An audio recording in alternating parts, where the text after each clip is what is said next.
ఆర్జీటీకి సంబంధించి తెలంగాణ ఉద్యోగి కార్మిక సంఘం కార్యవర్గ సమావేశాన్ని ఏర్పాటు చేసినటువంటి వైస్ ప్రెసిడెంట్,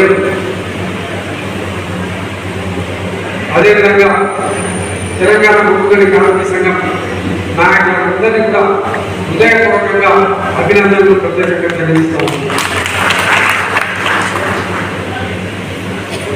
ఈరోజు మన తెలంగాణ ఉద్యోగి కార్మిక సంఘానికి సంబంధించినటువంటి నాయకత్వం అంతా కూడా మీతోని సుదీర్ఘమైనటువంటి ప్రసంగాలతో మీకు అన్ని విషయాలను తెలపడం జరిగింది.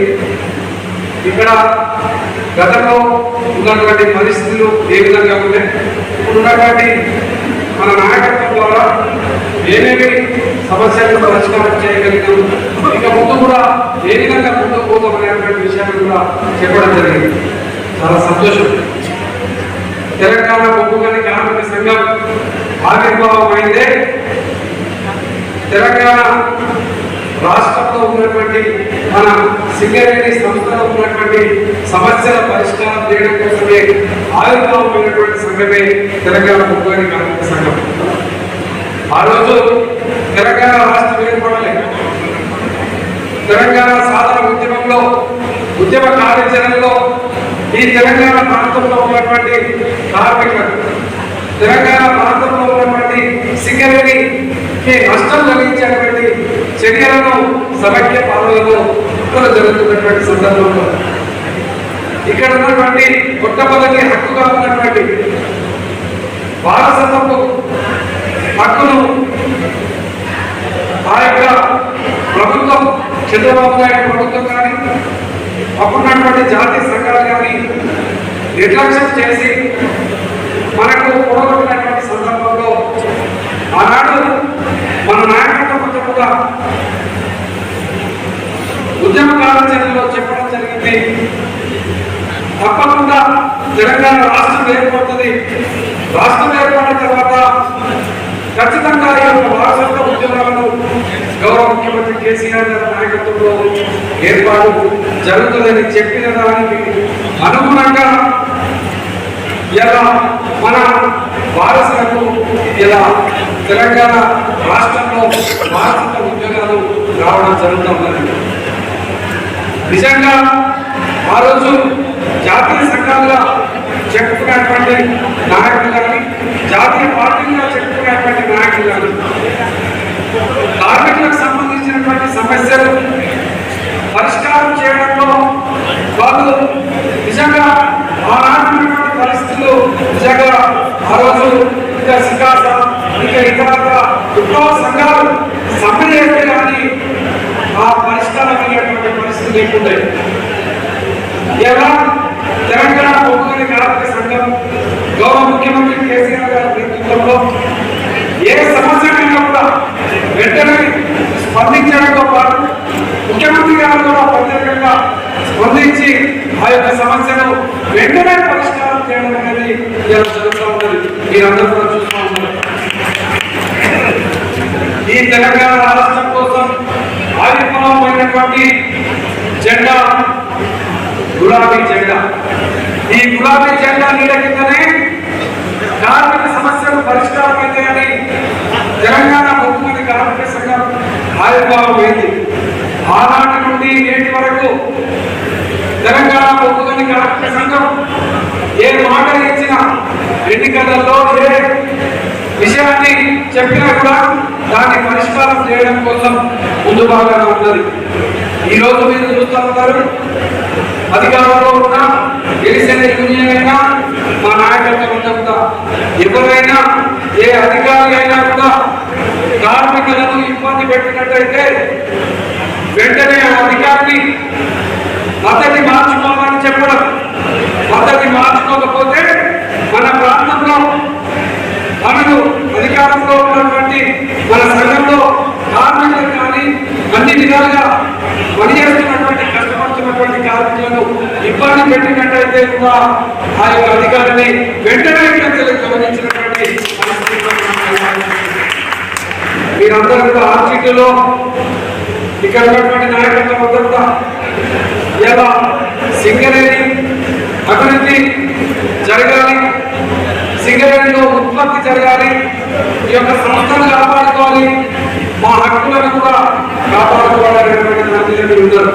నేను ఒకసారి మన దాంట్లో ఓసి3 పోయినా, అక్కడ మన కార్మికులందరూ కూడా ప్రత్యేకంగా చెప్పడం జరిగింది. అన్న చిన్నదానికే చార్జ్ షీట్లు సస్పెండ్ చేస్తా ఉన్నారు, ఇది చాలా ఇబ్బందిగా ఉంటుంది అని చెప్పినప్పుడు నేను నేరుగా అక్కడి నుంచి ఆ అధికారులను కూడా హెచ్చరిక చేసిన, మీరు చిన్నదానికే అంటే వాళ్ళు మామూలుగా డ్రెస్ కోడ్ అంటే రేడియం టీషర్ట్ వేసుకుంటారు, ఒకసారి వేసుకోకపోతే దానికోసం కూడా సస్పెండ్ షార్ట్ షీట్ చేస్తున్నారు, ఇబ్బంది పెడుతున్నారు మమ్మల్ని అన్నప్పుడు నేను నేరుగా చాలా సీరియస్ గా అధికారుల మీద ఒక ప్రకటన చేసిన వెంటనే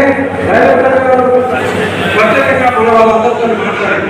సార్ మేము మా అధికారుల పద్ధతిని మార్చుకోవడం చేస్తాము, వాళ్ళు ఎన్ని పరిస్థితుల్లో కార్మికులను ఇబ్బంది పెట్టేవాళ్ళు కాదని ప్రత్యక్షంగా నేరుగా వాళ్ళు చెప్పినటువంటి పరిస్థితిని చూసినాం. అందుకోసమే ఇలా మీరందరూ కూడా మీరు కష్టపడి పనిచేసేటువంటి వాళ్ళు మీకోసం ఇలా తెలంగాణ బొమ్మగారి కార్మిక సంఘం మిమ్మల్ని అందరినీ కూడా కాపాడుకోవడం కోసం ఉన్నది.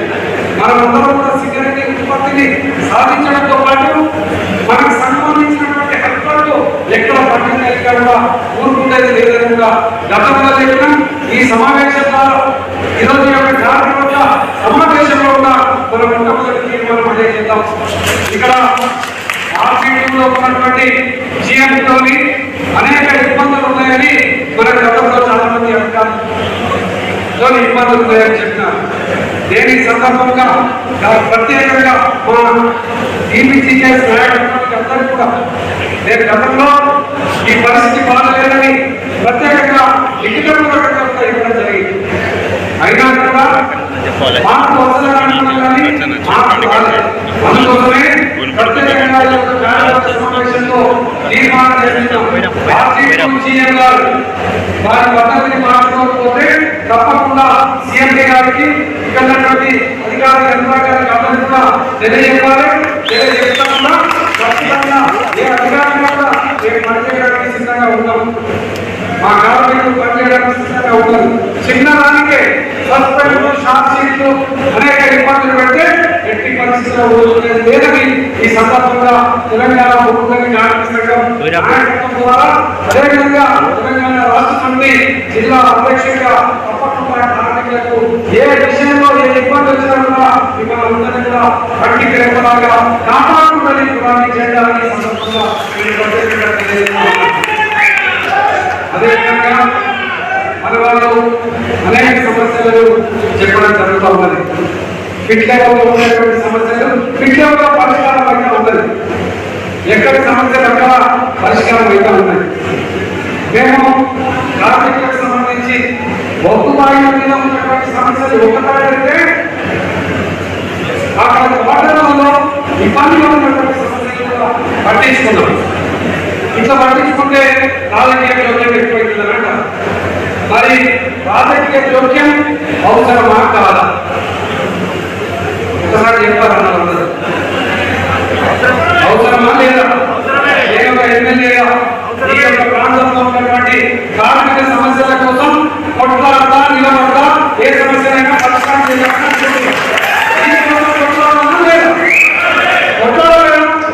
తీర్మానం చేద్దాం. తెలంగాణ రాష్ట్రంలో ఉన్నటువంటి తెలంగాణ బొగ్గుగని కార్మిక సంఘంతో పాటు తప్పకుండా ఎమ్మెల్యేలందరూ కూడా బొగ్గుగని కార్మిక సంఘం నాయకత్వానికి అండగా ఉంటాం. మా ముఖ్యమంత్రి కేసీఆర్ గారు, మా మంత్రి రామారావు గారు, ఒక్కల ఈశ్వరన్న గారు, అందరూ కూడా కార్మిక సంఘం నాయకత్వానికి ఉంటాం.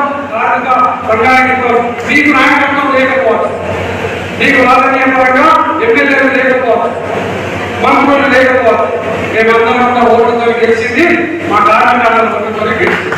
మా కార్మికులకు ఏ ఇబ్బంది వచ్చినా తప్పకుండా నిలబడడం, వాళ్ళ కోసం కొట్లాడతాం. మీరు అన్నట్టు రాజకీయ జోక్యం అవసరం లేదంటే రాజకీయ జోక్యం అనేది ఎక్కడ అవసరమో అక్కడే ఉంటుంది. అవసరం లేదు. ఇలా నేను అసెంబ్లీలో మాట్లాడినా అసెంబ్లీలో ఏమని మాట్లాడినా మా కార్మికులు నేను ఒకరోజు ముంబైకి పోయినా మైండ్ మీటింగ్ పోయినప్పుడు అన్న కరోనా సమయంలో మేమందరం కూడా ప్రాణాలు తెగించి పనిచేసినాం, ఉత్పత్తిని సాధించినాం. ఈ ఉత్పత్తి సాధించిన తర్వాత ప్రభుత్వపరమైనటువంటి ఉద్యోగుల జీతాలను కట్ చేసినారు, ప్రభుత్వం నష్టంలో పోయిందని. మరి సింగరేణి కార్మికుల జీతాలు కూడా కట్ చేసిన తర్వాత నా జీతం కూడా కట్ చేసింది, ఎమ్మెల్యే జీతం కట్ చేసారు, వేరే జీతం అందరి జీతాలు కట్ చేసింది. కానీ కార్మికుల జీతం కట్ చేసేసరికి అందరూ కూడా బాధపడ్డారు. నేను అసెంబ్లీలో మాట్లాడాను, మా బాలకృష్ణ మాట్లాడాను, మా దివాకర్ మాట్లాడాను, మా వెంకటరావు రెడ్డి మాట్లాడాను, అందరూ కూడా ఎమ్మెల్యేలు చిన్నగా మాట్లాడారు, అందరూ కూడా మాట్లాడారు. ఏమని ఖచ్చితంగా కార్మికులు ప్రాణాలకు తెగించి బొగ్గుబాయిలలో కరోనా వ్యాప్తి చెందుతున్నప్పుడు ప్రభుత్వానికి నష్టం జరగకూడదు, సింగరేణికి నష్టం జరగకూడదని ప్రత్యేకంగా మాట్లాడితే సీఎం గారు వెంటనే స్పందించి వచ్చే దసరాకు సంబంధించినటువంటి దానిలో మీ యొక్క జీతాలలో కట్ చేసినటువంటి జీతాలను ఇస్తామని చెప్పి ఇవ్వడం జరిగింది. మరి అవసరం లేదు, మా జోక్యం అవసరం లేకపోతే మరి దాన్ని ఎవరు మాట్లాడారు? మా కార్మికులకు ఇబ్బంది తర్వాత ఎవరు మాట్లాడారు? నేను ఎమ్మెల్యేకి ఎన్నికైన తర్వాత మొట్టమొదటిగా ఒకటే మాట్లాడారు. మా సింగరేణిలో మా రామపురంలో అనేక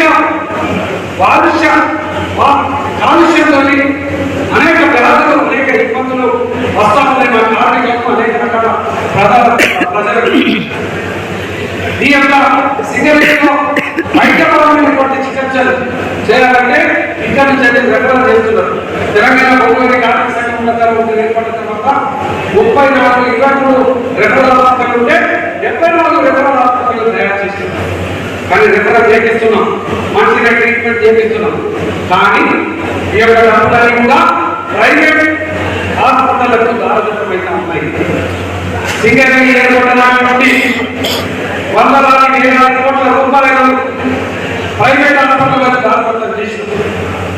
అందుకోసమే అసెంబ్లీలో మాట్లాడిన కార్మికుల సంక్షేమం కోసం ఎన్నో చేస్తూ ఉన్నారు. మరి వైద్యపరమైనటువంటి విషయంలో ఎందుకు చేస్తలేరు? ఒక డాక్టర్ ఉంటారు, ఒక నర్సు ఉంటారు, ఎవరు కూడా ఉంటారు. నేను ఎమ్మెల్యే తర్వాత మాకు ప్రభుత్వ హాస్పిటల్ పోతే ఎండి ఫిజిషియన్ లేకపోతే డైరెక్ట్ కాంప్లైంట్ రాస్తాం. ఒక ఎండి ఫిజిషియన్ లేకుండా దాదాపు ఎట్లా నడిపిస్తున్నారు అంటే అప్పుడు లైసెన్స్ ఆఫీసర్ దాదాపు ఉండి ప్రత్యేకంగా రిక్వెస్ట్ చేసి అన్నా నేను వెంటనే ఎండి ఫిజిషియన్ కాంట్రాక్ట్ బేసిస్ లో పెడతామన్నారు. మాకు ఈ కాంట్రాక్ట్ బేసిస్ ఏంది అంటే ఒక కాంట్రాక్ట్ లెవెల్లో దాకా ఎందుకు పెట్టరు?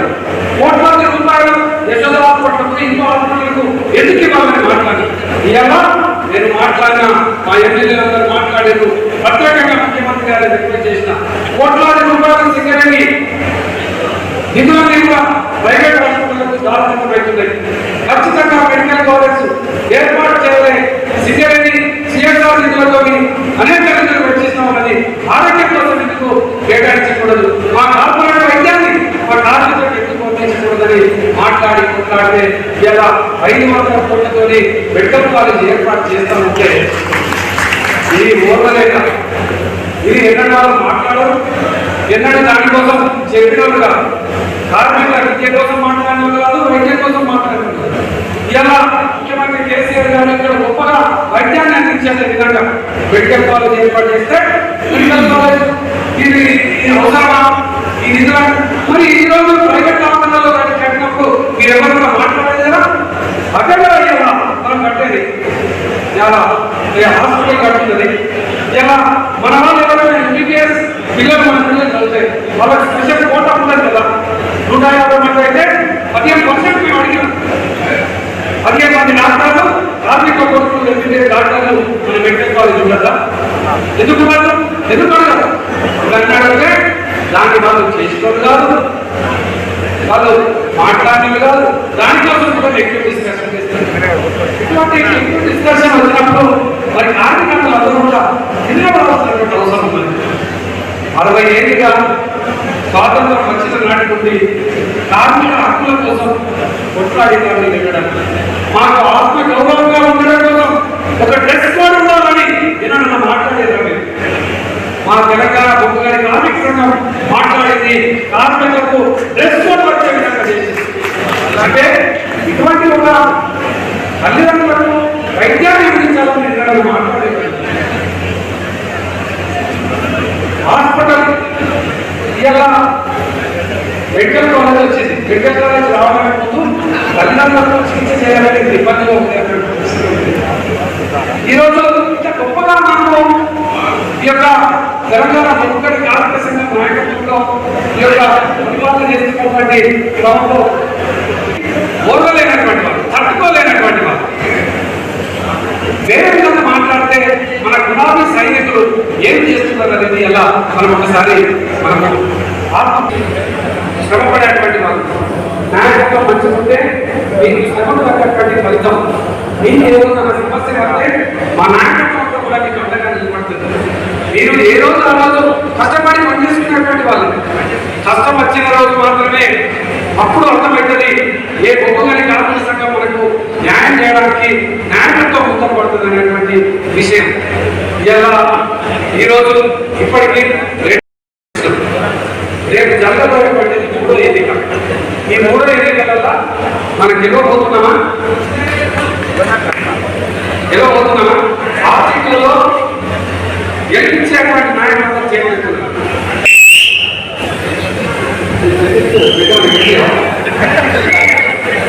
ఓకే, అందరూ గెలిపించుకున్నారు, చాలా సంతోషం ఉంది.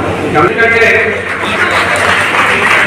మన సంఘాన్ని మనం కాపాడుకోవాలి, మన నాయకత్వాన్ని మనం కాపాడుకోవాలి. సంఘాన్ని నాయకత్వాన్ని కాపాడుకున్న రోజే మనల్ని వాళ్ళు కాపాడుతారు. ఇవాళ ఒక్కుబాటుల మీద ఒక చర్చ జరగాలి.